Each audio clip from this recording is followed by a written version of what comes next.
ধরে ওরা পেছন দিক থেকে মারতে থাকে।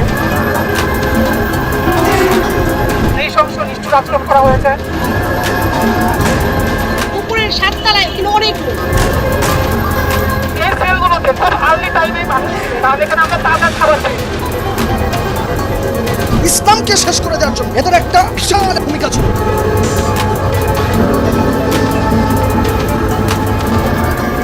৩৬ মিন্টো রোড, সিটিটিসি ভবনের ৭ তলা। গেল ৮ বছরে এই তলাতে কত নিরীহ নিষ্পাপ মানুষের জীবন তছনছ হয়ে গিয়েছে তার কোনো হিসেব নেই। বিভিন্ন লোককে ইনজেকশন দিয়েও ঘুম করে রেখে পা উপর দিকে টানিয়ে নিচ দিকে পিটাইতো। আমার ভাইদেরকে জুলুম করা হয়েছে, অত্যাচার করা হয়েছে। এই যে লোকটা সচল লোক ছিল, আজকে হাঁটতে পারে না। এটা হচ্ছে 7 তলার সেল, এখানে রাখা হতো, নিচ তলার সেলে রাখা হতো, তারপরে 5 তলাতেও ছিল। তাদের কি এরকম কোনো সেল রাখার অধিকার আছে কিনা আইনত? ২০০৯ সালে বর্তমান সরকার ক্ষমতায় আসার পর থেকেই বাংলাদেশকে আন্তর্জাতিক সম্প্রদায়ের কাছে জঙ্গি রাষ্ট্র হিসেবে প্রতিষ্ঠিত করবার নানা ধরনের পরিকল্পনা হাতে নেওয়া হয়। খুলনার খালিশপুরে নির্মাণাধীন একটি বাড়ি থেকে জঙ্গি সন্দেহে 10 জনকে আটক করা হয়েছে। পুলিশের বিশেষ অভিযানে চাঁদপুরের ফরিদগঞ্জে গোপন বৈঠকের সময় 7 জঙ্গিকে আটক করেছে পুলিশ। জামাতুল আনসার ফিল হিন্দাল সারিকিয়ার 3 সদস্যকে গ্রেফতার করেছে ডিবি পুলিশ। বাঁচলে গাজী হয়ে মরলে শহীদ হবে। সিরাজগঞ্জের শাহজাদপুরে জঙ্গি আস্তানা সন্দেহে একটি বাড়িতে অভিযান চালিয়েছে র্যাব। উদ্ধার করা হয়েছে অস্ত্র ও বোমা তৈরির সরঞ্জাম। দুর্গম এলাকায় অভিযান চালিয়ে 5 সদস্যকে আটক করেছে র্যাব। পাহাড়ে অভিযান চালিয়ে এ পর্যন্ত 2টি ভিডিও উদ্ধার করেছে র্যাব। প্রাথমিক জিজ্ঞাসাবাদে আমরা বেশ কিছু চাঞ্চল্যকর তথ্য পেয়েছি। শুধুমাত্র র্যাব এককভাবে জেএমবি, এবিটি এবং হিজবুত তাহরীর 26 জন জঙ্গিকে গ্রেফতার করেছে। সরকারের এসব জঙ্গির নাটকে সবচেয়ে বেশি রক্ত দিতে হয়েছে এদেশের আলেম সমাজকে। মাদ্রাসা ছাড়াও স্কুল, কলেজ, বিশ্ববিদ্যালয়ে যেসব শিক্ষার্থীরা কিছুটা ধার্মিক তাদেরকে টার্গেট করে জঙ্গি হিসেবে মিডিয়া ট্রায়াল দেওয়া হতো। আলেমদেরকে শেষ করে দেওয়ার জন্য এদেশ থেকে ছাত্রকে তুলে আইনে এনে এখানে ভরে রেখে দিচ্ছে। কত নির্ভ ছেলে পেলে ইসলামকে শেষ করে দেওয়ার জন্য এদের একটা বিশাল একটা ভূমিকা ছিল। হিন্দু অফিসাররা আমাদেরকে পাইলে যে কি পরিমাণ আক্রোশ দেখাইতো। তদন্তসি নন্দলাল আমাকে লাগাইতে হবে পিছনে, আমার দিকে শুধু ক্যামেরা আর ক্যামেরা। ওই মেয়েটার সাথে আমি বসে আছি, মেয়েটা আমাকে জড়ায় ধরতেছে। আল্লাহ, আমার যে এত অসহায় লাগতেছিল নিজেকে। এর মধ্যে শুরু হয়েছে আরেক কাহিনী। একটা সিগারেট জ্বালায় নিয়ে আসছে, হাতে এইভাবে ধরাই দিচ্ছে, সিগারেটটা ফেলে দিচ্ছে, আমার গালে দিছে, এইভাবে এইভাবে একটা আমার চিৎকার করে কান্না করছে। আর একটা দোয়া করতেছিলাম, আল্লাহ তুমি হারুনকে একদিন আমাদের যেরকম উলঙ্গ করছে, আল্লাহ আল্লাহ হারুন এবং তারা যারা করছে, আল্লাহ এদেরকে তুমি এইভাবে লাঞ্ছিত করো। একজন আল্লাহর কাছে ক্ষমা পাবে না, আল্লাহ রসুলের কাছে জবাব দিতে পারবে না কেউ। এসব নাটকগুলোর অধিকাংশের স্ক্রিপ্ট প্রায় একই রকম। সব ক্ষেত্রেই গোপন সংবাদের ভিত্তিতে গভীর রাতে কোনো একটি বাড়িতে অভিযান চালানো হতো। রাতভর বাড়িটি ঘিরে রাখার খবর গণমাধ্যমে ব্রেকিং চলবার পর ভোর রাতে ঘরে ঢুকে কথিত জঙ্গি ধরে আনা হতো। পরদিন সকালে প্রেস ব্রিফিং হবে, সেই খবর আগের দিনই গণমাধ্যমে পাঠানো হয়ে যেত।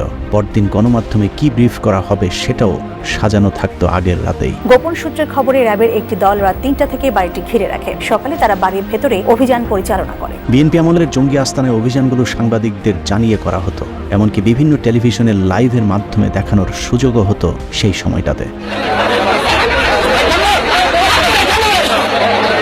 কিন্তু আওয়ামী লীগের জঙ্গি অভিযানে আজ পর্যন্ত কোনো সাংবাদিকদের আগে থেকে জানানো হয়নি। বিভিন্ন জঙ্গি আস্তানা ঘিরে রাখার নাটক সাজানো হলেও তার ভেতরে আসলে কি হচ্ছে তা দেখারও সুযোগ হয়নি কোনো সাংবাদিকের। বেশ কিছু জিহাদি বই পেয়েছি, প্রচুর পরিমাণ বিস্ফোরক, যার ভিতরে রেডি আইডি সহ সেগুলো রয়েছে। এ ধরনের নাটক সাজিয়ে গেল 15 বছর আওয়ামী লীগ সরকার কত মানুষকে গুম, খুন আর কত মানুষকে বছরের পর বছর জেলখানায় বন্দী করে রেখেছে তার কোনো হিসেব নেই। আমরা এখানে সিটিটিসির গুম সেল দেখলাম।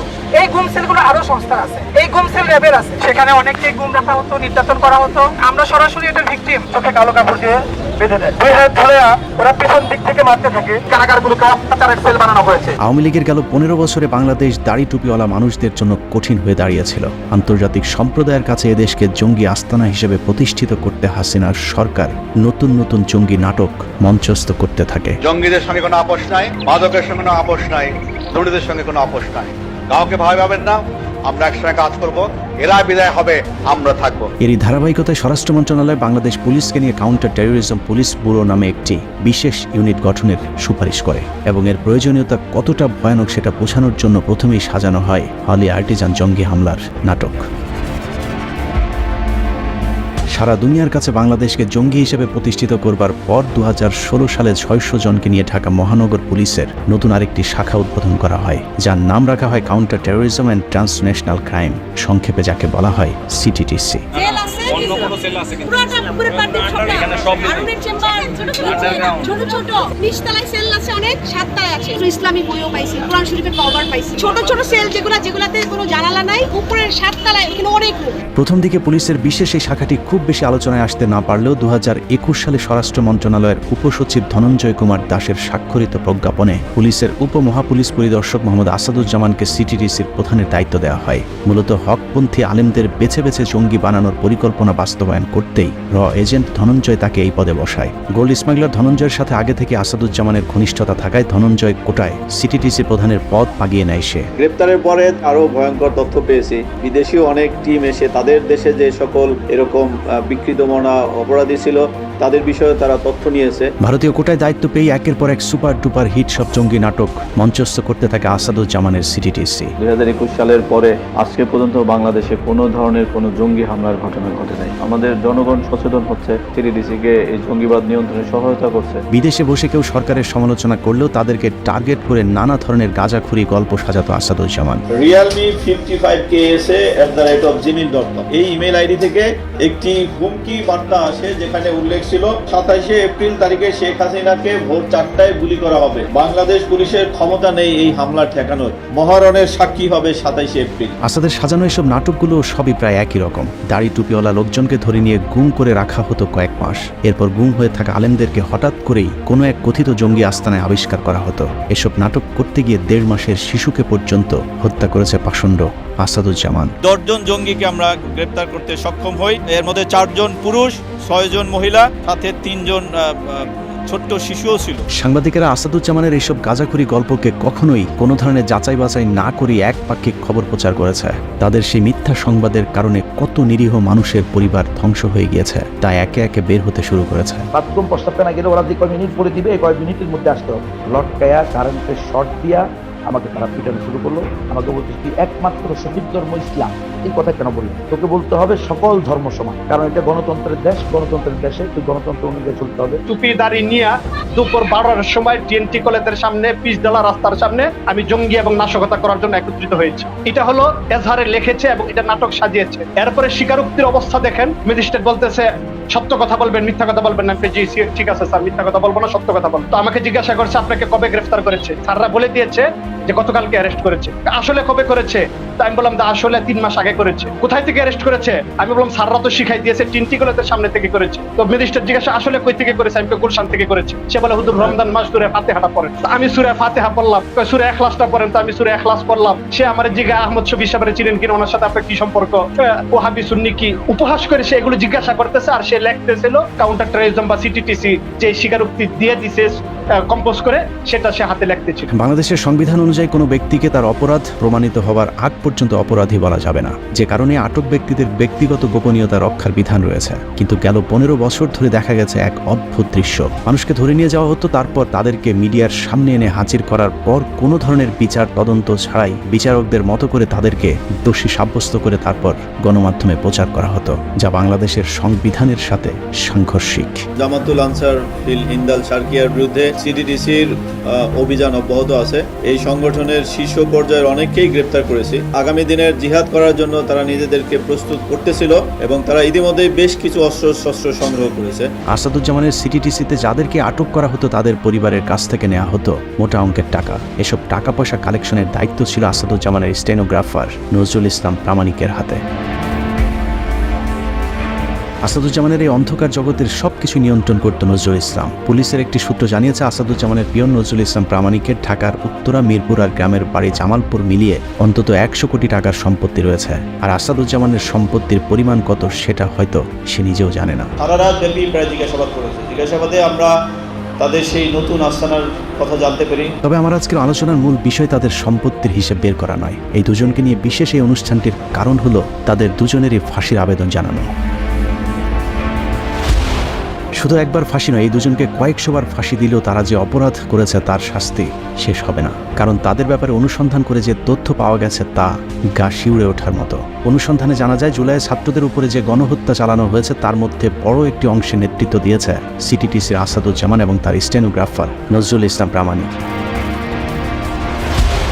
এসআই নজরুল ইসলাম প্রামাণিকের নেতৃত্বে 17 জুলাই রাতে সিটিটিসির মোট 5টি গাড়ি বের হয়। এই গাড়িগুলোতে অস্ত্র ভর্তি করে ঢাকা দক্ষিণের প্রতিটি ওয়ার্ডে গিয়ে তালিকাভুক্ত ছাত্রলীগ যুবলীগের কাছে পৌঁছে দেয় নজরুল। আসাদুজ্জামানের নির্দেশে ওই রাতে মোট 350 অস্ত্র সরবরাহ করা হয় বলে জানিয়েছে সূত্রটি। এসব অস্ত্র সরবরাহের মূল উদ্দেশ্য ছিল আন্দোলনকারী ছাত্রদের উপর গুলি চালানো।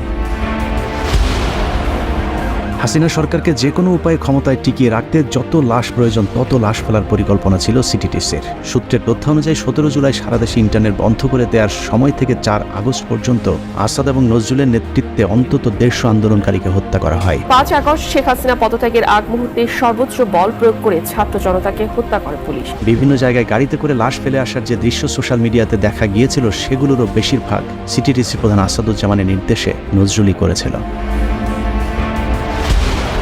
এসব হত্যাকাণ্ডগুলো নির্দিষ্ট কয়েকটি জায়গায় ঘটানো হলেও তারা সেই লাশগুলো বিভিন্ন জায়গায় ছড়িয়ে ছিটিয়ে ফেলে আসছিল, কারণ এসব লাশ দেখে যেন আন্দোলনকারীদের মধ্যে আতঙ্ক ছড়িয়ে পড়ে। আমাদের কাছে সিটিটিসির আসা একটি কথোপকথনে দেখা যায় 5 তারিখ সকালেও তারা দ্রুত সময়ের মধ্যে গুলি করবার জন্য অনুমতি চাইছেন।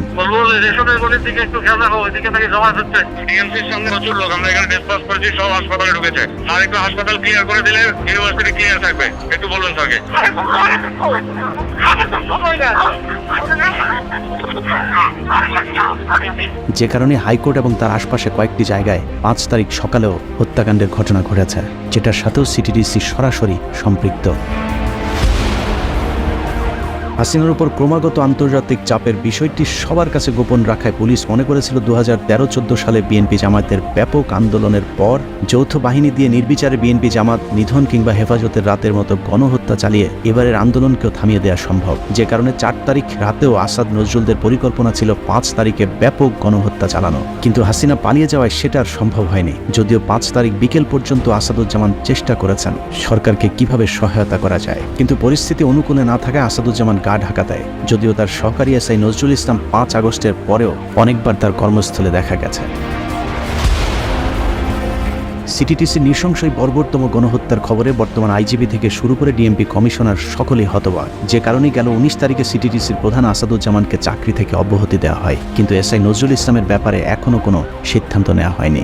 নাগরিকের বিচার হবে বিচার ব্যবস্থায়, আদালতে বিচার হবে, কেন একজন নাগরিককে তার পরিবারের কাছ থেকে গুম করা হবে? এই সমস্ত অফিসারদেরকে অবশ্যই পদত্যাগ করা উচিত, তাদেরকে বরখাস্ত করা উচিত এবং তাদের উপযুক্ত শাস্তির বিধান করা উচিত। যে কারণে যেসব পুলিশেরা তাদের এসব নৃশংসতা দেখেছেন তারা দাবি করেছেন সিটিটিসি প্রধানকে শুধু চাকরি থেকে অব্যাহতি নয়, দ্রুত সময়ের মধ্যে তাকে গ্রেফতার করে ফাঁসিতে ঝুলাতে হবে। আমাদেরকে যদি বলতো সেক্ষেত্রে পালাই যাচ্ছে, তোরা পথ ছেড়ে দিয়ে তোরা চলে আয়, এই কথাটা তারা আমাদেরকে কখনো বলে নাই। আমরা জনগণের বন্ধু হতে চাই, জনগণের সঙ্গে আমরা কাজ করতে চাই। সেই সাথে আসাদুজ্জামানের স্টেনোগ্রাফার মোহাম্মদ নজরুল ইসলাম প্রামাণিককেও চাকরি থেকে অব্যাহতি দিয়ে তাকেও দ্রুত সময়ের মধ্যে গ্রেফতার করে বিচারের আওতায় আনার দাবি তাদের। আমরা সুষ্ঠু পুলিশ চাই, সুষ্ঠু অফিসার চাই। এটি সময় লাগবে, আপনার পরিচ্ছন্ন পুলিশিং দেখতে পাবেন, নিউ ফেস দেখতে পাবেন। যাদের আস্থার সংকট বলছেন এনারা থাকবেন না। মনে রাখতে হবে জুলাইয়ের গণহত্যায় শহীদদের রক্তের বিনিময়ে এদেশ দ্বিতীয়বারের মতো স্বাধীন হয়েছে। তাদের বুক থেকে যারা রক্ত ঝরিয়েছে, যারা হাজারো শহীদের মায়ের বুক খালি করেছে, তাদের কাউকেই 1 ইঞ্চি ছাড় দেওয়ার কোনো সুযোগ নেই।